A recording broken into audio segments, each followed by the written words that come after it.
So, thanks for bringing us here. We are in the most amazing old farmhouse.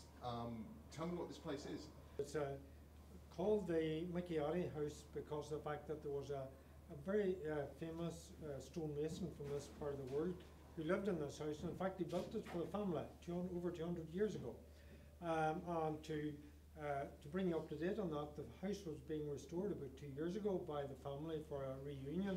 So, but they were stopped because of the fact that there is a gold mine planned in the area, and the gold mining company put pressure on the Department of the Environment. In fact, they threatened to take them to court, to the High Court, if they didn't within 14 days issue a stop and enforcement notice. And the department duly did that within 19 days. Since then, the family have been really frustrated by the fact that they haven't been able to progress with the development. And now there is an explosive store given planning approval without even submitting the details of the mine and of the construction in advance. Well, that's right. I mean, from an environmental point of view and a cultural point of view, it looks really bizarre because here's this house, local stone, set on the most beautiful hillside. Yes. It looks totally in keeping, yet also up the hill we've now got, looks like drilling going on for a mine. We've got a massive pile of earth building up behind here, behind a wire fence, trucks going up and down making a big racket. What on earth is going on? And much of that done without planning approval at all. Though they have got planning approval for the explosive store, which they, as mentioned again, that they didn't have to submit planning or planning details in advance of getting the planning approval. And you rightly say there's a beautiful valley. The Owen Killieu Valley is designated as an area of outstanding natural beauty. Yeah, and it just come in there, Andy, about that particular river. It's not just a nice clean river, it's one of our most special habitats left in Northern Ireland. It's actually designated an SAC, like Cormac's mentioned, the area of outstanding natural beauty. This is the creme de la creme of our habitats, special area conservation, designated for its importance by the European Union, so it's bigger than just Northern Ireland, this story. Not only that, it's got a critically endangered species called the freshwater pearl mussel. This is the last viable breeding site in the whole of Northern Ireland, and we hold some of the best populations in Ireland of the whole of Europe. And hey presto, we have a mine, we believe approved unlawfully, 20 metres away from this river and these breeding species. And So what's that going to do to the freshwater mussels? Well, it's going to destroy them because not only was this approved unlawfully, but it was also approved without an environmental impact assessment. So they've never even assessed the impact on the ecology of the river, the species of otter and salmon that live there, but critically this population of pearl mussel.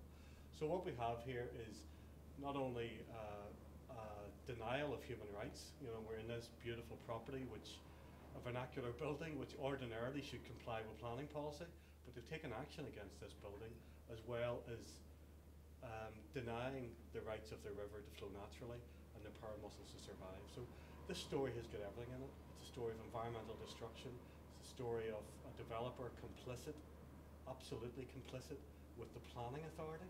And we're asking questions all the time, you know, who's the planning authority defending? The rights of the individual and the rights of the community, or the rights of corporate interests that are coming here from Canada with absolutely no interest in this part of the landscape. But what about tourism? And as I look out there, the most beautiful valley, green hillside beyond, woods down over there, wonderful potential for tourism. And some of us say that if the 300 or 400,000 that is already on offer to the Dalradian, if that money were given to the local community to develop B&Bs or community activities locally, or to encourage local sustainable tourism, that in this, as you say, is such a beautiful valley, and the contradiction of the department promoting sustainability as a priority, and on the other hand doing this, in a way, you know, destroying the potential for future generations, indeed destroying the future potential of this community.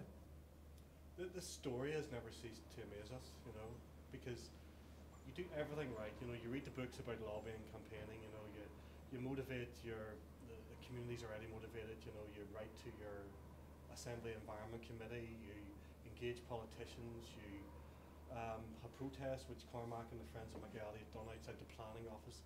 You get a bit of publicity, and still nothing happens. And it's a reflection in some really sad way that the way in which we define progress in Northern Ireland at the minute is a very negative, it's a very sad, and it's a very backward looking type of approach, because it's not engaging with the future. The future is this beautiful valley. It's still got its oak woodlands. It still gets salmon and otters coming up. It's still got these really rare species, and it's still got a community that's really proud of where it lives. I really feel like we're in the wild west of the UK, where there may be a law, but the law enforcers aren't enforcing it. Yeah, exactly. And it's only people like you, thank God you are, raising the alarm, and Friends of the Earth will do all we can to work with you to get that alarm raised louder. And That's Well, we've amazing. seen it over the mountain in Cavanagh Gold Mine, and I was seeing it here. We saw other examples this morning, and you know, planning operates on the basis of precedent, and if these laws aren't being applied here, be sure as anything, Andy, they're not going to be applied where you live in a few years' time. That's why these are really important precedents.